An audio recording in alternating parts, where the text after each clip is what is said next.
안녕하세요. 든든한 재연쌤 김재현입니다.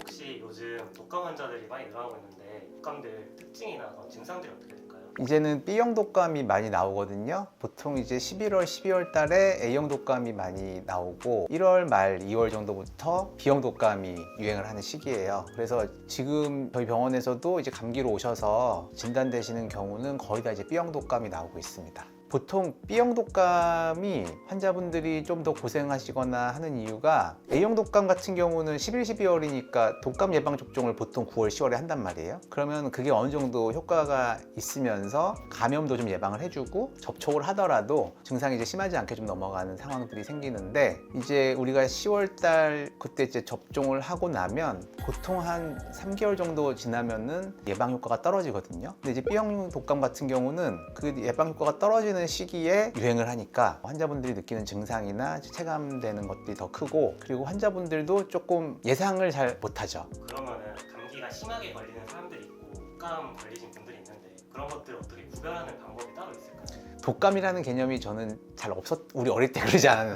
나 어릴 땐 그랬거든요. 심하게 걸리면 독감인가 보다, 가볍게 걸리면 감기, 그냥 그런 정도의 차이인 줄 알지 뭐가 도대체 어떻게 다른지 잘 몰랐단 말이에요. 근데 그게 아예 균이 달라요. 독감은 인플루엔자라는 균이 일으키는 거고, 그렇기 때문에 증상도 다르고 또 합병증도 다릅니다. 인플루엔자 바이러스는 폐렴이나 추가적인 합병증을 좀 일으킬 수 있고, 일반적인 감기 바이러스는 그렇게 합병증이 이어지는 경우가 잘 없고요. 그리고 증상도 많이 달라요. 독감은 열이 많이 납니다. 우리가 감기 걸리면 열 나는 게 당연하다고들 또 생각하시는 경우가 있는데 그렇지 않아요. 우리가 감기가 걸렸다고 38도 이상 열이 나는 경우는 거의 없습니다. 그리고 보통 이제 착각들 하시는 게 또 편도염, 목 아픈 것도 보통 이제 감기라고도 생각하시잖아요. 독감이 아니라도 편도염, 편도가 부어버리면 그때는 열이 많이 날 수 있습니다.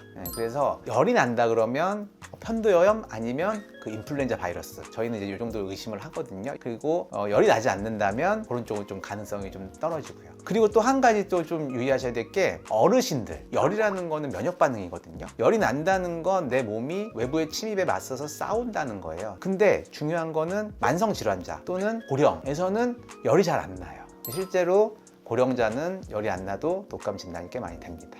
그러면은 그 독감을 걸렸을 때 합병증으로 일어나는 질병들이 어떤 게 있을까요? 그 독감도 그 상기도 쪽으로 감염을 일으키는 건데, 그로 인해서 이제 폐렴까지 진행하는 게 사실 제일 무서운 합병증이고요. 그리고 뭐 부비동염이라든가 아니면 뇌수막염이라든가, 그리고 요새는 이제 보통 이제 워낙에 병원들을 안 가고 사실 버티는 경우는 잘 없잖아요. 병원을 가서 치료를 적절하게 받았는데도 불구하고 증상이 오래 간다면 그런 합병증이 생겼을 수 있다는 거죠. 진단돼서 약이 들어가는 그 시점이 중요합니다. 최대한 빠른 시점에 약이 들어갈수록 그런 합병증 위험은 줄어들고요. 하루 이틀이라도 좀 지체가 된 후에 약이 들어가면 합병증 위험성이 좀 올라가고요. 그러면 독감에 걸렸다면 타이레놀 같은 종합감기약을 먹으면 좀 증상이 가라앉나요? 종합감기약은 말 그대로 증상에 대한 약이에요. 기침, 가래, 콧물, 두통, 발열 뭐 이런 건데, 거기에 맞춰서 좀 증상을 가라앉혀 줄 수 있는 약이기 때문에 독감에 걸렸어도 종합감기약을 먹으면 증상이 좀 호전되는 느낌은 있겠죠. 그리고 독감이 어쨌거나 바이러스이기 때문에 바이러스는 항바이러스제가 중요하긴 한데, 독감 바이러스 같은 경우는 이 항바이러스제가 안 들어가면 안 낫냐? 그건 아니에요.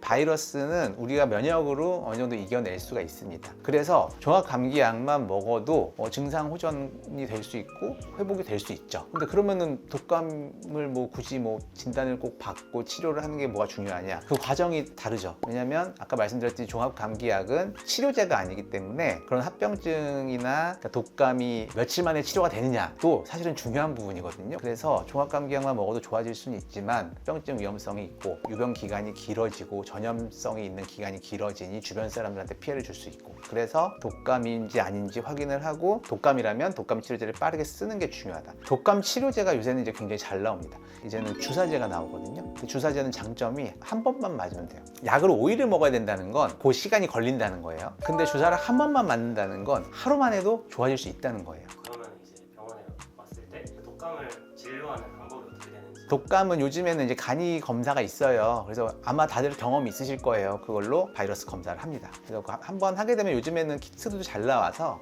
코로나, A형 독감, B형 독감 보통 이렇게 세 가지를 한 번에 볼 수가 있거든요. 시간은 한 10분에서 15분 정도 걸리고요. 저희가 예방주사 맞는 거 말고도 실생활에서 독감을 좀 예방할 수 있는 그런 방법들. 일단 예방접종을 저는 그래서 2회 권고를 드려요. 보통은 한 번 맞으시거든요. 근데 소아 같은 경우는 2회 접종이 권고입니다. 그냥 젊은 분들도 2회 권고 드리는 이유가 아까 말씀드렸듯이 10월 달에 맞은 접종은 한 1월 정도 되면 효과가 떨어집니다. 저나 저희 가족은 2번씩 맞습니다. 그래서 저희는 좀 일찍 맞아요. 9월 말에 맞고 1월 말 정도에 한 번 더 맞아요. 네, 그렇게 해야 그 B형 독감도 예방이 된다. 예방접종에서 요새 약간 의심하시는 분들 많거든요. 예전에는 많이 없었던 것 같은데 그 코로나 예전에 그 코로나 접종 때 막 그런 얘기들이 많았잖아요. 그 이후로 독감에도 좀 그런 게 번져가지고 안 하시는 경우가 많은데 믿고 하셔도 될 것 같고 증상이 나타났을 때 바로 진료를 보고 검사를 하는 거. 열이 나도 검사 거부하시는 경우도 꽤 많아요. 근데 꼭 거부했던 분일수록 나와요. 병원에서 해가 될 거를 사실 권고를 하지 않습니다. 무조건 환자분한테 도움이 되고 환자분이 빠르게 치료가 되는 게 저희의 사명이고 저희의 존재의 이유잖아요. 의사의 처방을 잘 따라가시면 좀 독감도 그렇게 걱정하지 않아도 되지 않을까. 그렇게 해서 빨리빨리 진단이 되고 빨리빨리 치료가 될수록 독감 유행도 더 빨리 끝납니다. 그래서 필요할 때 찾아주시면 성심성의껏 잘 치료를 해드리겠습니다. 감사합니다.